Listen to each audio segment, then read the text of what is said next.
akwengibingelele kini babukele emakhaya. Akwengibingelele kini nakini bogogo nomkhulu nabo bonke Nkosi yami esibambisene nabo kulo msebenzi. Lokho umbukayo lona okhulumayo nje ukulalela. Dokotela Mngcwabo uyahlehla wakwaDlamini sibonga. Ikhona ke into engifisa ukuyindlulisa nento engifisa nje ukukhuluma ngayo namhlanje la ezweni lakithi.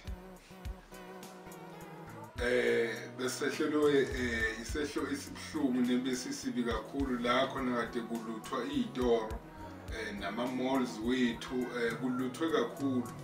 Iphutha ke elenzekile bafowethu lilodwa nje. Kunomunye ke ubaba ona nje isitoro ona amashop athi abe makhulu. Udukelwe nje isigubhu sakhe wakwafika la kwaDlamini. Wayecela nje into yokuthi ke mhlawumbe imlekelele imbhekele phela angithi ngiyangizwa ukuthi ngizama ukuthini imbhekele nje ezitolo zakhe manje ke ilahlekile nje bade kulutho ukhona oyiluthile uyathatheka ngephutha angazi ukuthi bengizokwenza kanjani noma ngingathini ngoba cishe nalo ithathile akazi ukuthi uthatha abantu bakwaDlamini engifisa ukuphathisa kababukeli nawe nakho njoba beluthi into yami ngephutha lapha esitolo esithile iluthekileyo nihambile lo kwenzeka iphutha wayivula noma wayisebenzisa nje noma ngayiphi indlela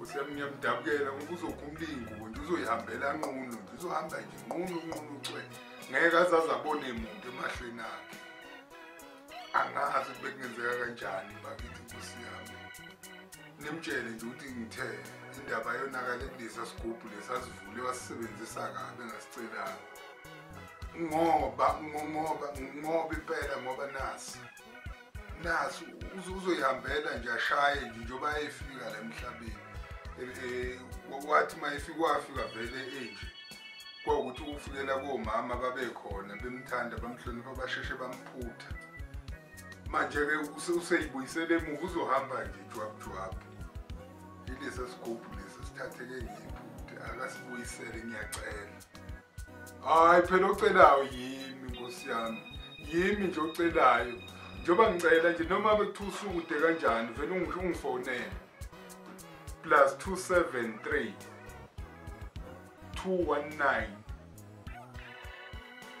664 vele nje ushaya udayi manje kwenzeka iphutha savuleka noma bekuthiwa futhi uyambona ke mhlawumbe useduzane kwakhe usiyayihambela nje mhlawumbe kwafona uzoyikhohlwa vele nje ushaya udayi nangu senje nami ngizomsiza ngizofika ngibeke isandla ekhanda ngiphinde ngimphose wona lamanzi ngemvumo konke bese kuya reverse kubuyela emuva ngiyabonga kakhulu.